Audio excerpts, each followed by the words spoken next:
Number 10. Ang nilalang na gumagapang sa pader ng simbahan. Sa isang video na kinunan ng mga turista, may nakita silang kakaibang nilalang na dahan-dahang gumagapang sa labas ng isang lumang simbahan. Hindi ito kumikilos kaya ng karaniwang hayop, parang sinasadya ang bawat galaw, at habang umaakyat, mas lumilinaw ang hugis ng mga pakpak nitong kahawig ng paniki at ang katawan nitong may bahagyang anyong tao.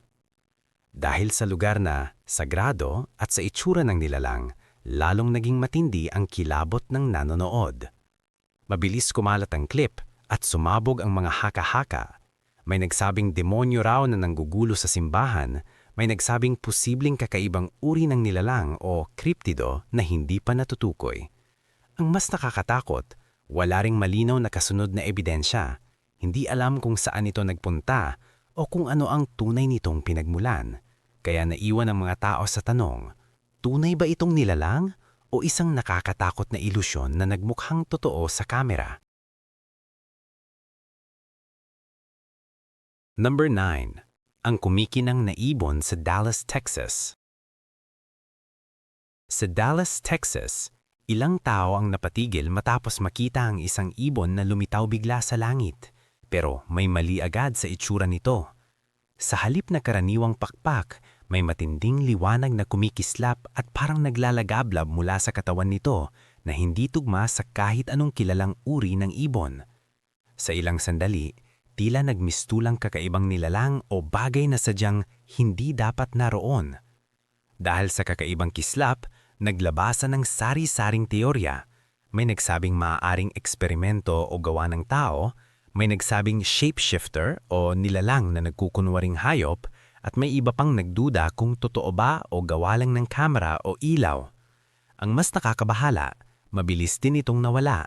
Parang isang saglit na pagpapakita lang, kaya lalo lang dumami ang tanong at mas tumindi ang misteryo kung ano talaga ang nakita nila sa langit noong araw na iyon.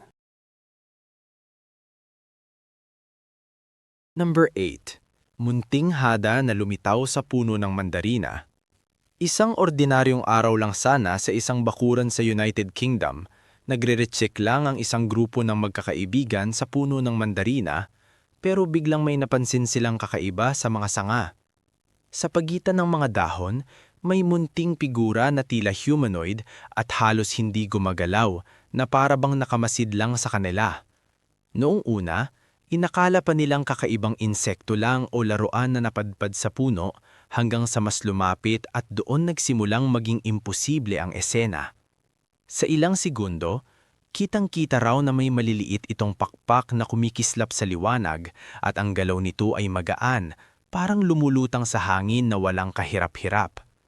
Ang nakakatindig balahibo, hindi ito kumanik o tumakas agad, tila alam nitong pinapanood sila. Pagkatapos, bigla rin itong naglahaw na parang bulak, walang iniwang bakas kundi katahimikan at yung pakiramdam na may nasilipan silang bagay na hindi dapat nakikita sa mundo ng tao. Number 7. Ang maitim na usok na hindi tinablan ng hangin. Nagsimula ang lahat na parang normal na araw hanggang may mapansing madilim na anyo sa malayo, isang masa sa langit na kahawig ng usok o ulap pero may kakaiba. Hindi ito nagbabago ng hugis gaya ng ulap, hindi rin tinatangay ng hangin at mas lalong hindi kumikilos na parang natural na weather formation. Habang tumatagal ang tingin ng mga tao, mas nagiging malinaw na parang may pumipigil dito sa ere na parang kontrolado o sadyang nakapwesto sa isang lugar. Dahil dito, nagkaroon ng dalawang pangunahing hinala. May nagsabing posibleng bihirang atmospheric phenomenon habang ang iba naman ay naniniwala na maaaring advanced na teknolohiya, isang eksperimento, drone o kung anumang bagay na hindi pangkaraniwan. Ang mas nakakakilabot, kahit unti-unti itong naglahaw, naiwan ng pare-parehong tanong, kung natural ito, bakit hindi gumalaw sa hangin? At kung hindi natural, sino o ano ang naglagay doon at bakit parang nagmamasid lang mula sa taas? Number 6. Nilalang dagat na mukhang sirena. May kumalat na video kung saan isang grupo ng mangingisda ay namamalakas sa malawak na karagatan at akala nila ay normal na huli lang ang aangat sa lambat. Pero nang hilihin nilang nets, may sumulpot na nilalang na hindi nila maipaliwanag, malaki, mabigat at kakaibang hugis.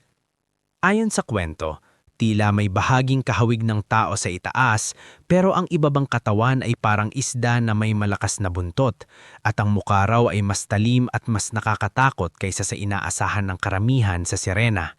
Sa alamat, habang nagkakagulo sa kubyerta, nagpupumiglas ang nilalang na parabang desperadong makatakas. Sa gitna ng tensyon, bigla itong nakawala at tumalon pabalik sa dagat. Mabilis, marahas at parang sanay sa pagkalusot. Pag-akyat ng video online, nahati ang mga tao. May naniniwalang tunay na ebidensya ito ng sirena, habang ang iba naman ay kumbinsidong AI lang o staged na eksena dahil walang kasunod na malinaw na patunay na natili itong isa sa mga pinakapinagtatalunang huli na umikot sa internet.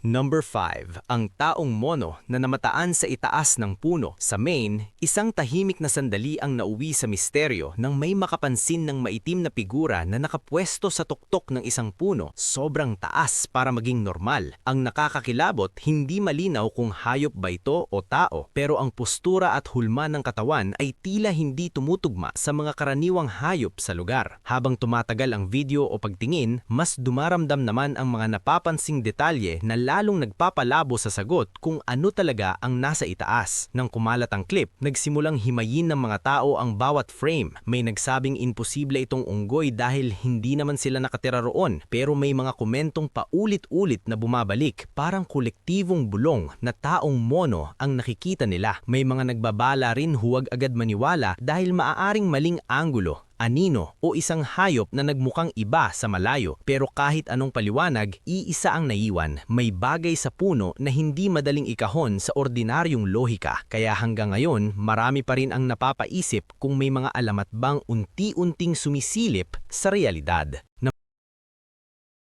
Number 4. Ang unicorn na may pakpak. Karaniwan lang sana ang paglipad ng isang turista sakay sa isang helicopter sa ibabaw ng isang malawak na kagubatan sa Mexico hanggang sa may makita siyang kakaibang nilalang sa ibaba. Sa gitna ng mga puno, may anyong kabayong puti ang katawan, may malinaw na sungay na kumikislap at ang pinaka hindi nakakapaniwala, may mga pakpak. Ayon sa pagkakasalaysay, parang tumingala pa raw ang nilalang na tila alam nitong may nakamasid, kaya mas tumindi ang pakiramdam na hindi ito simpleng ilusyon o ordinaryong hayop. Sa loob ng ilang segundo, umangat daw ito at naglaho sa pagitan ng mga puno, parang isang saglit lang sulyap sa isang bagay na dapat alamat lang. Pagkatapos kumalat ang kwento, naging hati ang reaksyon ng mga tao. May naniniwalang may natatagong nilalang sa mga malalalim na gubat, habang ang iba'y kumbinsido posibleng edited o maling interpretasyon. Pero kahit alin ang totoo, iisang tanong ang naiwan. Kung hindi iyon unicorn, ano ang nakita nila?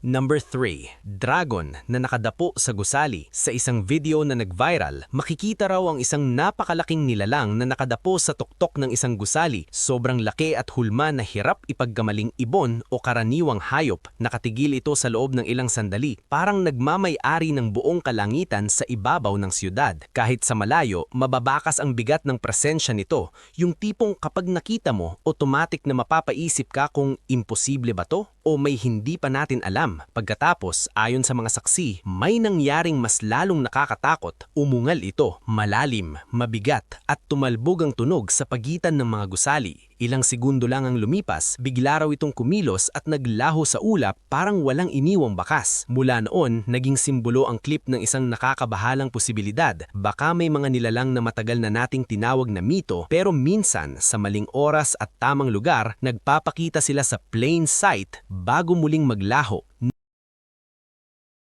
Number 2.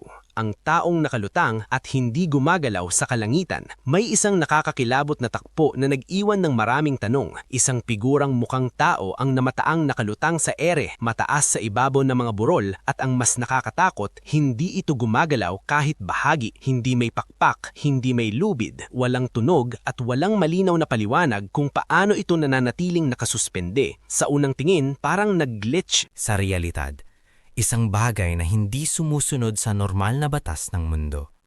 Habang tumatagal ang pagtingin, mas lumalakas ang kaba dahil hindi ito kumikilos na parang tao o hayop na nasa panganib. Para bang sadyang nakapwesto at walang pakialam kung may nakakita. Dahil walang opisyal na paliwanag o sumunod na impormasyon, naging pugad ito ng haka-haka mula sa paranormal hanggang sa eksperimento hanggang sa panlilinlang. Pero ang pinaka nakakapanghilabot, kahit sino ang maniwala o dumuda, mahirap kalimutan ang imaheng iyon, isang tao sa langit na parang hindi dapat naroon. Number 1. Basang nilalang sa New York subway. Sa ilalim ng New York, may isang video raw na kuha sa loob ng isang storage room ng subway at dito nagsimula ang isa sa mga pinaka-awkward at nakakakilabot na sightings. Ayon sa salaysay, may nilalang na basa, madilim ang balat at kahawig ng daga sa unang tingin. Pero habang sinusuri, mas lumalabas ang mga detaling hindi tugma sa kahit anong normal na hayop.